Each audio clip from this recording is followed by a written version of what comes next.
Is that based on the, because now you're having less weight, so now you can be even more explosive with the weight, and it's just... You're more explosive and you're recruiting more muscle. Okay. And it's just going to be a snowball effect now that you can be... Those percentages are based off competition squat. Yes, competition squat. And if you squat raw, 10%. Probably a 10% difference. it's at 50, sorry, 55 to start at 60. Yeah, all these lifts are based upon contest lifts and equipment lifts. I'm going to assume general equipment's going to give you a 10% carryover. So if you're training raw, you got to adjust it by 10%.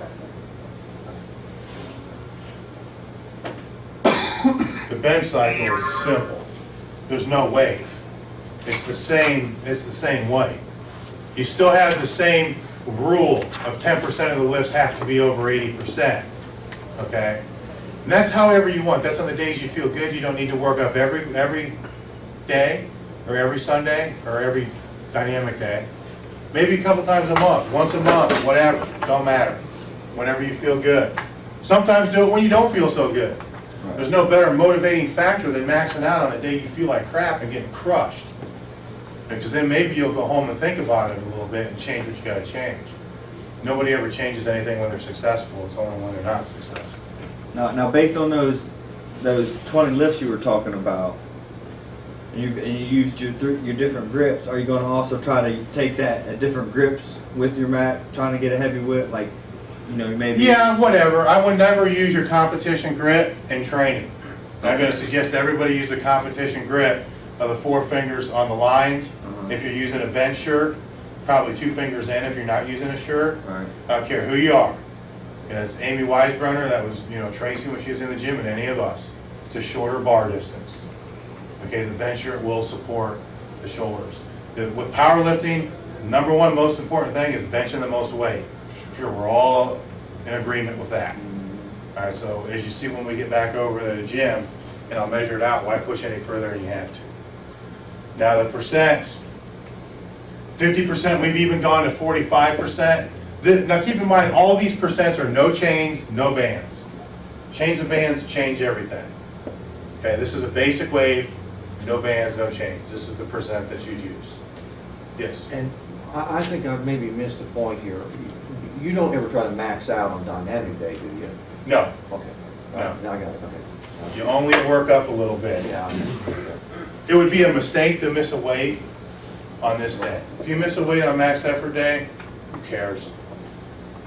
You just missed a weight. No big deal. It's going to happen, trust me. 60%, 55, 50. Very simple. Very When we cut do and dry. those heavy lifts on the dynamic day, is those for singles or triples, or just Whatever you want. whatever you kind of gauge Yeah. it? Okay. Just work it up a little bit. And it's 8 sets of 3 at the bench. You're going to use 3 different grips. They're all going to be inside the lines. You use 4 grips, 5 grips, I don't care what you use, but they're all inside the lines. They should all be inside lines? You should go out. Yes, they should all be inside the lines, yeah. You don't want the stress on your shoulders. You know, keep it on the triceps because that's what's going to end up blocking the bar out. Remember what I said before, the speed's going to get the bar halfway up. The triceps are going to finish it.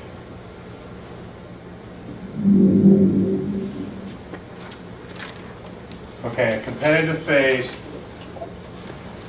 off of the phases that we just went through is going to be a 2-week phase before the meet. Okay, if you're doing a 4-week squat wave, you got week 1, week 2, week 3, week 4. Week 4 is the heaviest. You don't want to have your meet that next week. You want to have one more day where you're going to do maybe week 1 again, then your meet. So you have 1 deloading week. So you have 1 light Friday, 1 light dynamic day. The bench you can pretty much keep the same. Okay? That last week before the meet, you probably don't want to go in there and do the same training you were doing all year round. You know, if you're going to go in on, say, our day is Wednesday for max effort bench. Half the guys, these are what some of the guys do. Some of the guys go in, they do their max effort exercise. They might work up to 70% and stop. Do some light tricep work and they're done. Some other guys will go in and just do some light tricep work. Some other guys will go in and do not do anything. I don't do anything.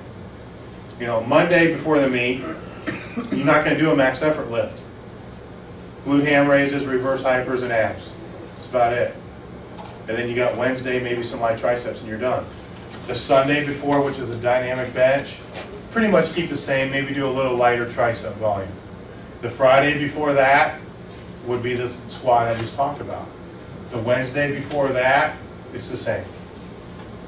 So you're looking at about cutting things back about 10 days out.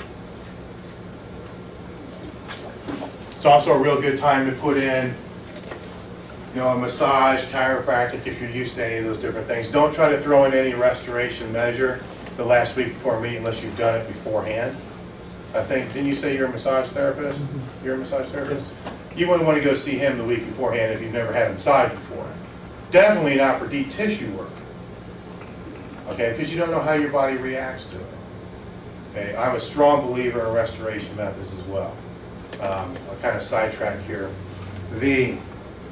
Some things that can really make a big difference for you is massage therapy, deep tissue work, chiropractic, and that would be as far as going to somebody else for it. If you use steam, sauna, showers, things like that, that can help you as well. How many people have access to steam and saunas? One. Okay, this will be a very short conversation. Anyhow, what I found works fairly well from some of the research that I did is about 4 to 6 hours after my training session, if I did a contrast between a steam and a cold shower, or a sauna and a cold shower, it doesn't matter.